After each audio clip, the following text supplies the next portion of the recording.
Magginataan tayo na kalabasa, sitaw, at malunggay. Yan. So, healthy lunch po tayo ngayon. Bawang, sibuyas, luya, maliliit ay yung sili na green. Yan. Sa ating ginataan. Yan. Sobrang tataba ng mga alimango tsaka shrimp. Oh, ang dami.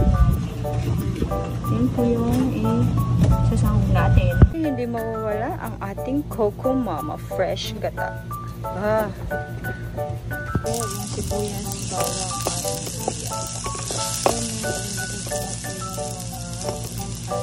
Itong kalabasa kasi ito ang shrimp tsaka crab.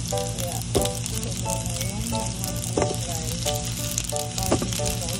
Cook.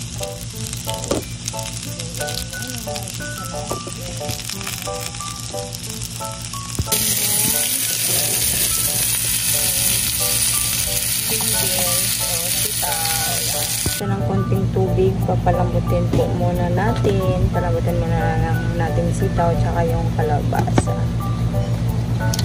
Ano na natin? Ito natin ng gata. Lagyan ko ng gata. Yan. Para mamaya yung crabs na lang. Nilagay ko na yung mga crabs. Nilagay ko na yung alimango na sobrang taba. Nakikita nyo naman, di ba? Orange. Tatlong alimango po yan. From, ano pa yan? From Mindanao sa Pagadian. Yan. Galing kay sir. Thank you, sir. Yung shrimp, yung sugpo, mamaya na. Unahin natin yung lutuin. Ilalagay natin yung ating malunggay para maging